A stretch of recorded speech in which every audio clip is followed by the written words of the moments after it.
like there's this force pulling you back in life, no matter what you try doing.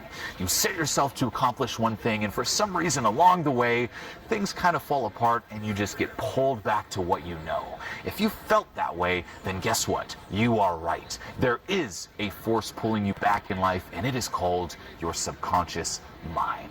And in this video, I'm going to break down exactly what this is. What is your conscious mind? What is your subconscious mind? How does this all work? And how is this secretly holding you back in life, and how to free yourself for good? So sit back, pay very close attention, and enjoy. There is no such thing as self-sabotage. Let it sink in. There's no such thing. You always do and get what you want out of life. Whatever your situation is now, it's actually what you want. If you're someone who, you might hate your body. You're like, you know what? I should be going to the gym. I should be healthier. I hate it. I tried going to the gym, you know. I booked a membership and I keep procrastinating and I don't show up. I booked the membership but I keep eating unhealthy. I hate my body, you know. I'd be happier and more successful. It's my body. BS. You love your unhealthy body. If that's you, you love it. If you didn't, you'd do something about it. Julian, I have so much trouble financially, I just don't like being broke. You love being broke. Whatever your situation is now, whatever you think you hate about your life right now, you secretly love it. Or you do something about it. And this is very challenging. You're like, what do you mean I love it? Consciously, no. But subconsciously, yes. There's no such thing as self-sabotage. You always get what you want, but you're not always aware of the part of you that wanted it. Okay? Let's take that ceiling of success example. This is me.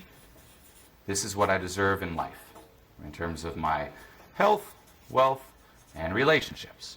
Anything more than that is not for me. Consciously, I want to be healthier. I want to make more money. I want better relationships. Self-sabotage kicks in when it hits this. Nope, nope, nope. Why? Because it's not congruent to who you are. And this is very key. This core identity is an identity you take on when you come into this world. You're born, you're like, out of your mom's vagina. You're like, what is this? Here I am.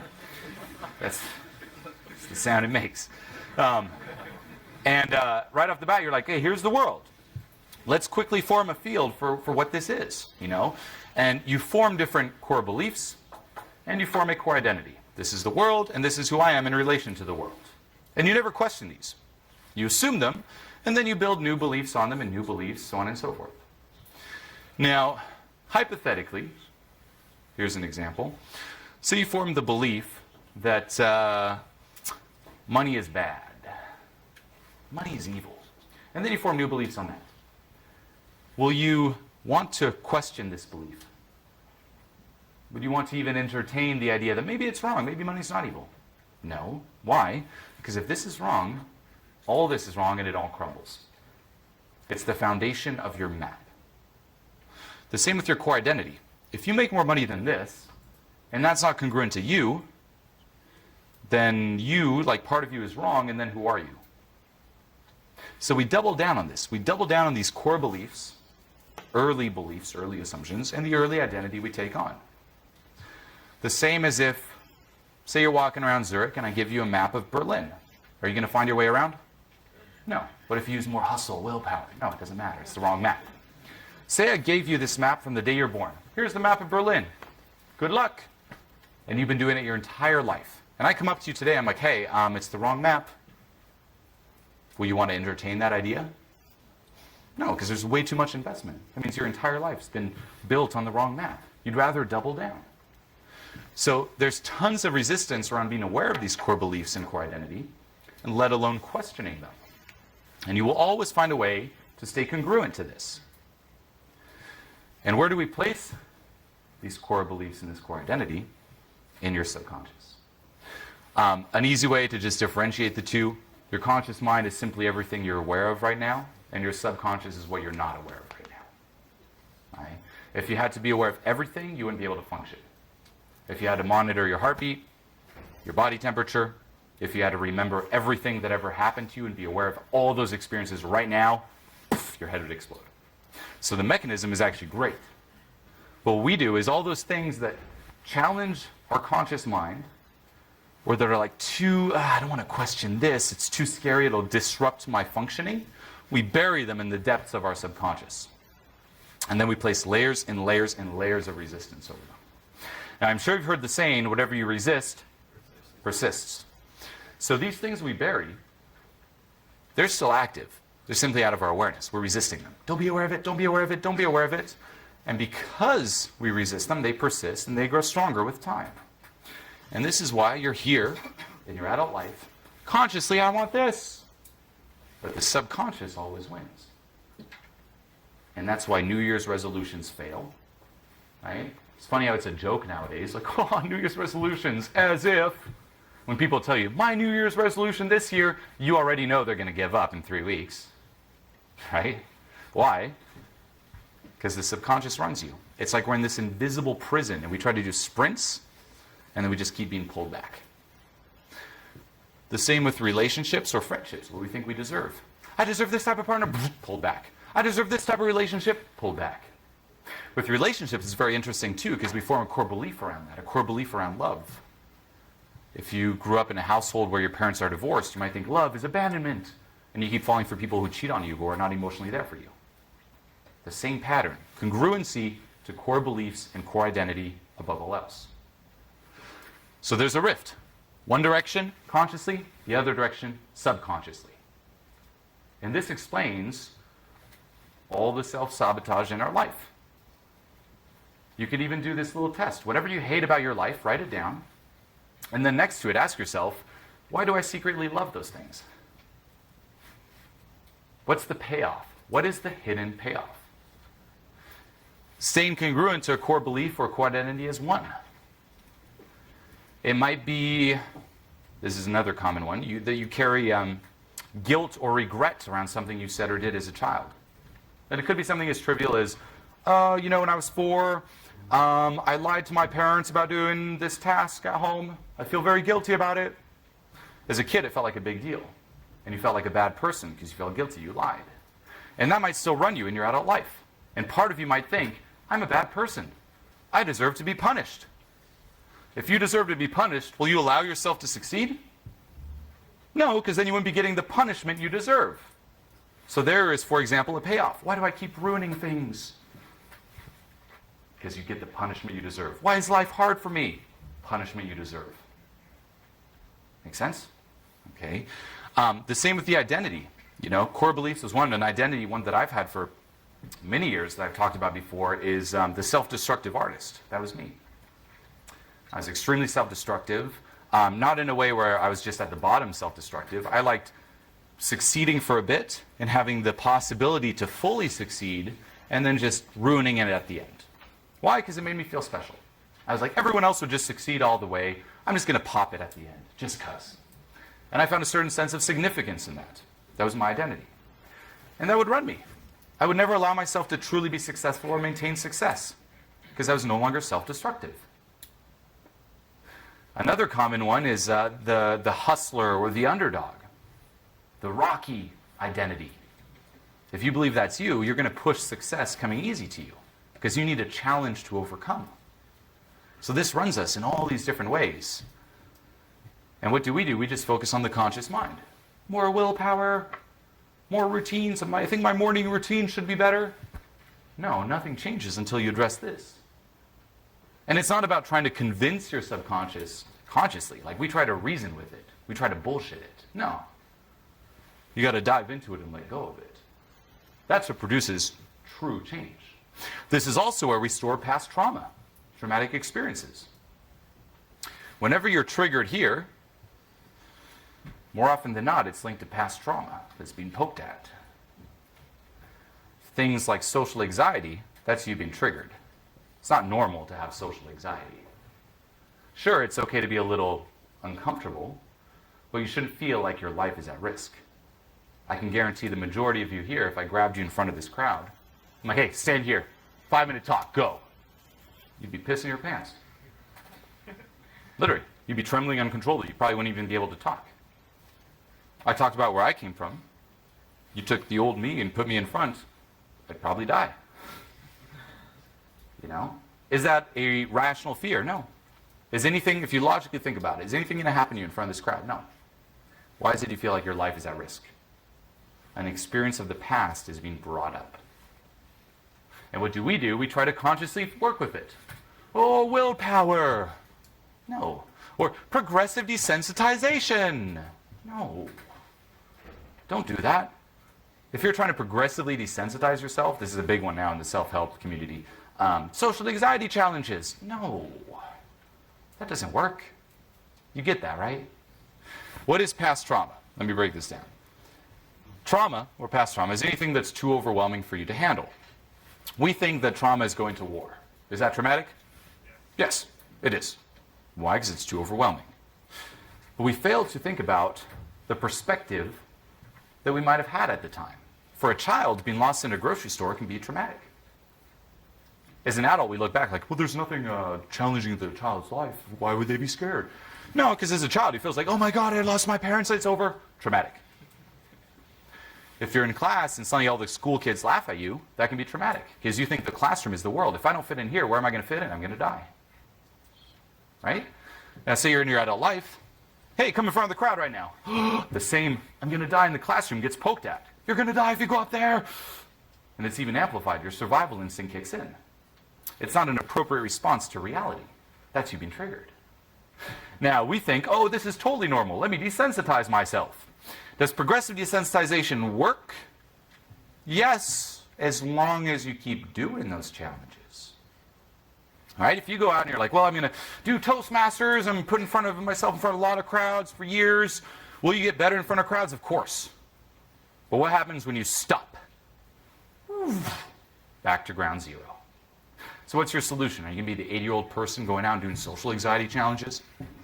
Sorry, kids, grandkids, I'm going out and do my challenges in the street. No. It doesn't work because it never addresses the core trauma that's being poked at. Address that and then you're free from it. Any response that is disproportionate to reality is you being triggered. And until you get to the cause, nothing will change. The same with a breakup. People can't get over breakups. Crazy, right? Is a breakup fun? Of course not. Is there a grieving process? Of course. But it shouldn't run you 5, 10, 20 years later. That's a disproportionate response to reality. That's something inside of you being triggered. Make sense? So understanding this dynamic is key. Consciously, you've probably tried everything. If nothing is changing, it's because the answer is down here. Now we have layers and layers of resistance to becoming aware of this. It's very hard. Why? Because you place that out of your awareness for a reason. If you had an experience like shamed in class, you're like, okay, never ever put myself out there. You're going to place it out of your awareness, and you're like, lock it up in a box. You don't want to be aware of it now. And this is funny enough why being triggered is very helpful. Because when you're triggered, that thing that's placed out of your awareness is a little closer into your awareness. That's where you're freaking out. Oh, I'm embodying it. No. It's easier to catch. Okay? The same with bringing your awareness down here. Like, say I were to ask you this question. Why do your parents not love you? And why is it entirely your fault? What comes up here in that? You, Julian, right? Of course they love me, and it's not my fault. I'm not saying it is. I call these questions shadow questions.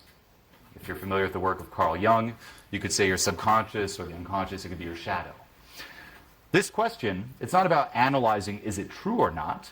It's about seeing if there's a part of you that offers up an answer. A question framed that way, why do your parents not love you and it's entirely your fault? It might say something, because of this. That is gold. Why do I deserve to be punished? See what it says. It's asking your subconscious for the answers. Right? Because you did this. Okay, what else? Because of this. Write it down. That's valuable. Now, what is one obstacle we will encounter here? Positive thinking. The law of attraction. It's as bad as social anxiety challenges. Now, to be clear, social anxiety challenges are amazing if used appropriately. If you do a social anxiety challenge to trigger yourself to then let go of what's being triggered, beautiful. I do this in Transformation Mastery Live. I do this in my courses. Trigger yourself to let go of it. But don't trigger yourself to desensitize yourself to it. Let go of it. Don't desensitize. Okay? Now, with positive thinking and the law of attraction, I'm sure you've heard of this. What's the law of attraction? Whatever you bring your awareness on, whatever you think about, whatever you focus on, you will manifest more of it. Right? Now, say I ask you, why are you not good enough? Why are you inferior to others? Immediately your mind's like, I don't want to think about that. That's not pleasant. And if I think about that, I'll manifest more of that. Think about all the screwed up things of your past. Do you want to think about that? Those screwed up experiences? No, because I'll manifest more of that. But here's the thing. All this stuff that's out of your awareness doesn't go anywhere. It's still active. It's simply out of your awareness.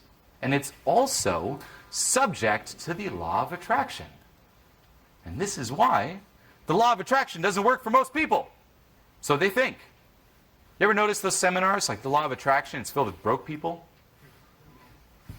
They're like, well, if it works so well, they'd be attracting millions. No? Because they only focus on the conscious. Think positive. I'm enough. I'm enough. I'm enough. I'm enough. Subconsciously, no, you're not. Which one wins? Subconscious. The subconscious always wins. You're a prisoner to your subconscious. You think you have free will only to the degree that your subconscious lets you. Right? So here it's bring your awareness to it, those things that are unpleasant, in order to let go of them. In order to free yourself from them. And then guess what? Once you align everything that is you, suddenly you start seeing the law of attraction work in your benefit. Saying they don't exist when they're there doesn't change anything. That's you living in denial. Stop living in denial. Okay? So this dynamic is key, and this is what a lot of people fail to address when it comes to personal transformation.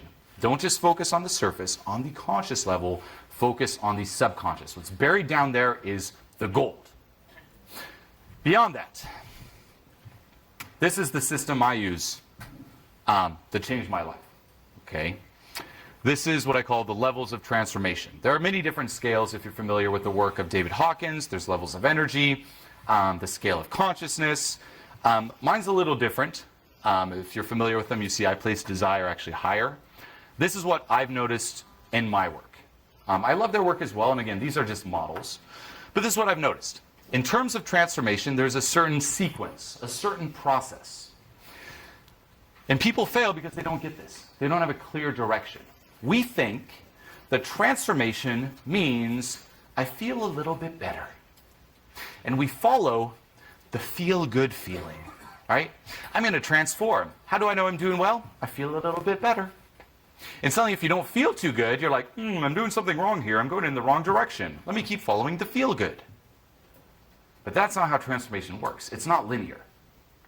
Write that down. Transformation isn't linear. This is the process. Apathy is someone who's at the very bottom. It's someone who's given up hope.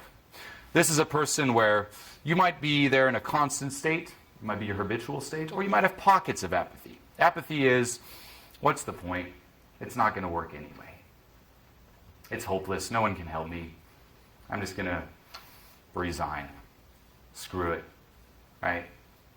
Why hope even? Every time I hope I failed, I'd rather not hope.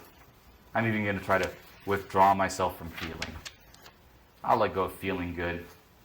Yeah, I won't feel good, but at least I won't feel bad. Yeah, it's kind of like giving up. Okay, that's apathy. It's at the very bottom. As you move up, you get into grief. And grief is the land of the victim, victimhood. And as you move up, what you'll notice is that you gain access to a bit more hope, a bit more energy, and a bit more power. So someone who's in apathy, and this goes against a lot of mainstream advice, if you tell a person in apathy, hey, it's actually not your fault. You're a victim. Is that good advice? Telling someone they're a victim? Yes. It is. And it isn't. It depends on who you're telling it to. If you tell someone higher up they're a victim, it's horrible advice. You don't want to be stuck in victimhood. But if you're someone in apathy, telling them they're a victim, it's actually amazing advice.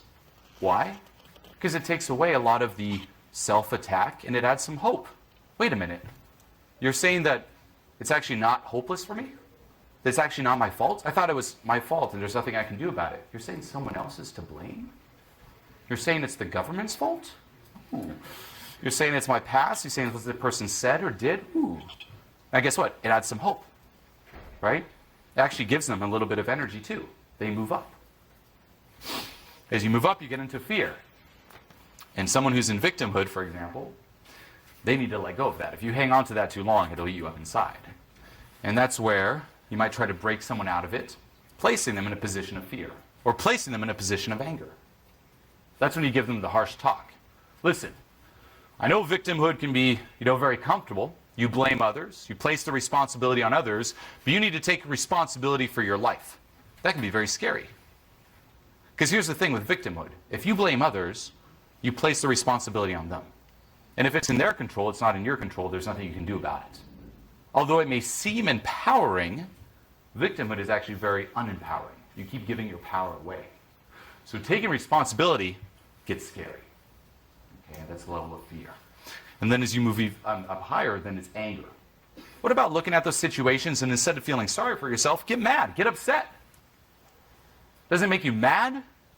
And that's kind of like the hustler, screw it. Let's do something about it. Let's use your pain and fear as motivation. Now here's a subtlety too. For someone who's in grief, who's a victim, they should not focus yet on forgiving. Why? Because that'll propel that state of grief. The state of victimhood is feeling sorry for yourself, so on and so forth. Unlike apathy, where they might not feel, here you might allow like in apathy, someone feeling or even crying is moving up to grief. In grief, they use crying to keep themselves stuck there.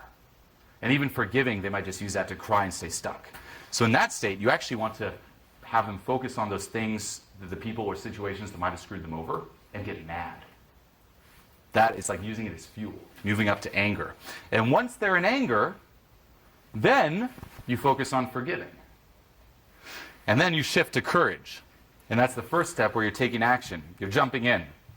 Instead of like battling grief, fear, anger, it's like you're finally taking action and hope really kicks in. It's that belief like, you know what, I can actually do this. As it does, your ego kicks in. And you move up to desire. I could actually do this. Look at me. Look at what will happen when I do more of this. What will people think of me? I'll be so amazing. Get me validation. So on and so forth. The land of the ego. Then as you move up, you let go of that. And you discover your purpose. You discover what is authentically driving you. And then as you move up, you enter a state of love where it's full self-acceptance. But that, in my experience, from what I've seen, tends to be the sequence of transformation. Now understanding this, seeing this, what does it mean? Number one, it reflects the natural sequence of transformation. That's the path. A big barrier people have because they don't understand this is, say, you experience anger. We think, ooh, this is bad. This does not feel good. And then you stop doing it. But it's not necessarily bad. If you're someone who's in grief and you move up to anger, that's actually good. But because you think it's bad, then you go back to grief and you stay stuck in grief. Make sense? Grief moving up to anger, good. Purpose moving down to anger, no. So it's very subtle. It's not just, I feel good, I feel good, I feel good. You got to be aware of the process. So that'll block people. They're actually doing the right thing, but because they've been conditioned to think that progress is only feel good, they're screwed. Okay? We all have a habitual level. You can all identify where you're at most of the time. And then we all have pockets. Meaning you might reside at the level of desire, where it's like your ego's running you most of the time. And then depending on what happens, you'll fall into fear, you'll fall into anger, and you have different pockets. Okay, we all have that. A default state, temporary state. People fail because they aim too high. It's another reason. If you're in apathy or grief and you're like, I want to find my purpose. Yeah, no. That's way too big of a jump. And then after a while they give up. They're like, oh, I can't make it, oh well. No, aim for the next level, the next bar of the ladder. There are different tools for each level. Okay, what does that mean? Depending on where you're at, there's different advice. As I said, for someone who's in apathy, telling them they're a victim, it's great. Someone in grief, saying, hey, use anger, that's great. Someone who's in anger, use forgiveness, that's great. A big mistake we make is we use the wrong tools. We're in a certain state and we use the other tools. And it doesn't work. We're like, why doesn't it work? Or you might hear contradictions. Use fear as motivation. Use love as motivation. Which one is it? Depends where you're at. So the way it works is, with this map, you have the sequence, you have the map, you know the process, where to go for, you know not to aim too high, and then you learn the tools for each level. So no matter where your default is, you know how to move up. And for every pocket that you fall into, because you will still fall into different pockets, you then have the appropriate tools. I view it like I have my tool belt, and I have like the anger tools, the fear tools, the grief tools, and no matter what's happening, I'm like, oh, time for this, done. As opposed to most people who don't know what is what, and they use any tool from any level and just try to, wing it. That doesn't work. Okay, this is the map. Biggest trap